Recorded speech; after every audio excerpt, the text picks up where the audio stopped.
दोस्तों, आज मैं फिर हाजिर हूँ आपके सामने अपनी एक नई कहानी लेकर। लेकिन प्लीज़ ज़रा चैनल को सब्सक्राइब कर दीजिए और संग में बेल आइकॉन भी दबा दीजिए।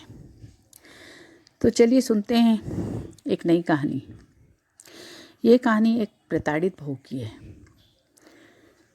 लीजिए, आप भी इसका मज़ा लीजिए। बहुत प्रताड़ित बहू थी वह। शादी उसने अपनी मर्जी से अपने पसंद के लड़के से की थी।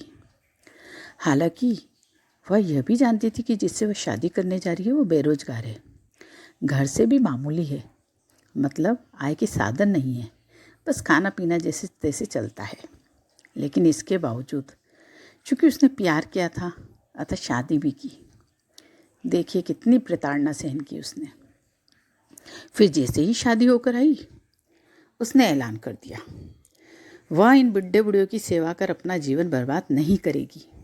उसे भी अपना भविष्य देखना है, इन बुढ़े माँ बाप का क्या, जिसे देखना है देखे। 1-2 साल बाद जैसे तैसे पति को नौकरी मिल गई। इस बीच बच्चा भी हो गया।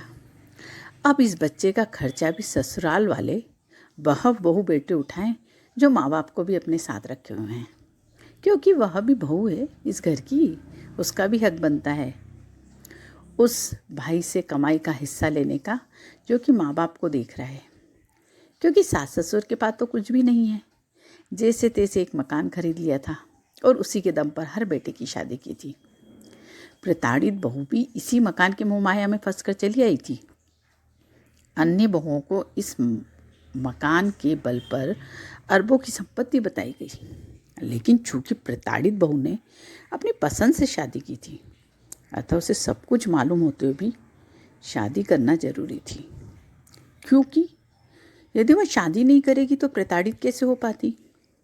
और अब तो प्रताड़ित बहू बेटे ने ठान लिया कि जो बेटा माँ बाप के साथ रहता है वह हर महीने हमें रुपए दे, क्योंकि उन प्रताड़ित बहू बेटे की आय उनके मुताबिक उतनी नहीं है जिसमें उन 3 लोगों का खर्चा भी चल सके।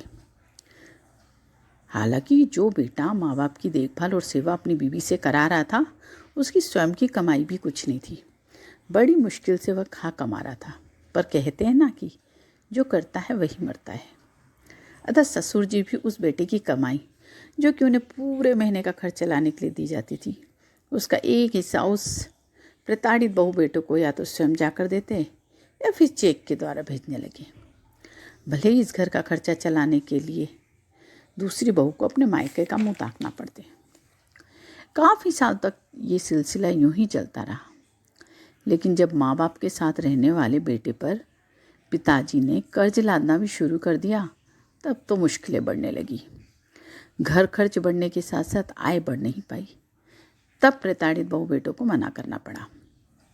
बस फिर क्या था, प्रताड़ित बहू बेटे ने माँ बाप को साथ रहने वाले बहू बेटे तथा माँ बाप पर तरह तरह के इल्ज़ाम लगाना शुरू कर दिए। तरह तरह के केस लगाए जिसमें संपत्ति हड़पना, जो कि सिर्फ एक मकान है, घरेलू हिंसा, मारा पीटी, चोरी और भी बहुत सारे। हालांकि सारे केसेस में प्रताड़ित बहू बेटे को कुछ भी सिद्ध नहीं कर पाए और अपने ऊपर लगाए गए केसेस को देख के माँ बाप भी बड़े दुखी हुए। उन्होंने देखा कि इनका परिवार 3 से 4 हो रहा है, कार मेंटेन कर रहे हैं, लेकिन हम पर केस लगाए चले जा रहे हैं। तो उन्होंने भी प्रताड़ित बहू बेटे पर एक केस लगा ही दिया, भरण पोषण का केस। बस फिर क्या था, तुरंत प्रताड़ित बहू बेटों की तरफ से समझौता प्रस्ताव आ गया कि वे भरण पोषण केस वापस ले लें, क्योंकि वे लोग भरण पोषण नहीं दे सकते। और प्रताड़ित बहू बेटे भी अपने हारे हुए केसेस, जिसमें फैसला साफ था कि हार निश्चित है, वापस ले लेंगे। माँ बाप ने तुरंत भरण पोषण केस वापस ले लिया, क्योंकि वे भी नहीं चाहते थे भरण पोषण लेना। प्रताड़ित बहू बेटे ने भी 100 बातें सुनाकर अपने द्वारा लगाए केस वापस ले लिए। और आज भी प्रताड़ित बहू बेटे चारों तरफ अपने लगाई हुई प्रताड़ना की कहानी सुनाते फिरते हैं।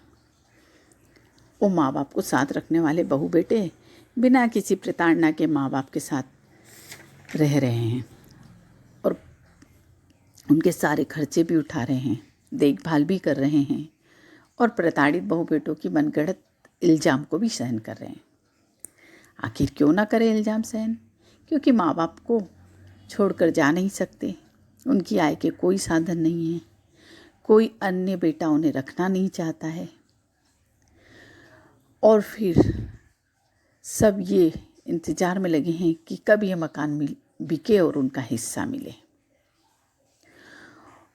और सही बात तो ये है कि माँ बाप को भी किसी अन्य बेटों से कोई मतलब नहीं है, सिर्फ साथ रहने वाले बहू बेटे को समझाते हैं कि उतने ही पाँव पसारो जितनी तुम्हारी चादर हो। दोस्तों, ऐसे प्रताड़ित बहू बेटे आपको शहर शहर, गली गली, कूचे कूचे में मिल जाएंगे और अपने प्रताड़ना की कहानी रो रो सुनाएंगे और आपके बेवकूफ़ बन जाने पर दिल ही दिल में मुस्कुराएंगे। यह हकीकत है समाज की। प्रताड़ित बहू अपनी मर्जी का करती है, कोई जिम्मेदारी उठाना पसंद नहीं करती, क्योंकि सिर्फ उसके अधिकार होते हैं, कर्तव्य कोई नहीं होता। आखिर क्यों ना हो, वह प्रताड़ित जो है। दोस्तों, ये कहानी आपको कैसी लगी आप मुझे ज़रूर बताइएगा और मेरे ऑडियो को सुनने के लिए बहुत बहुत धन्यवाद।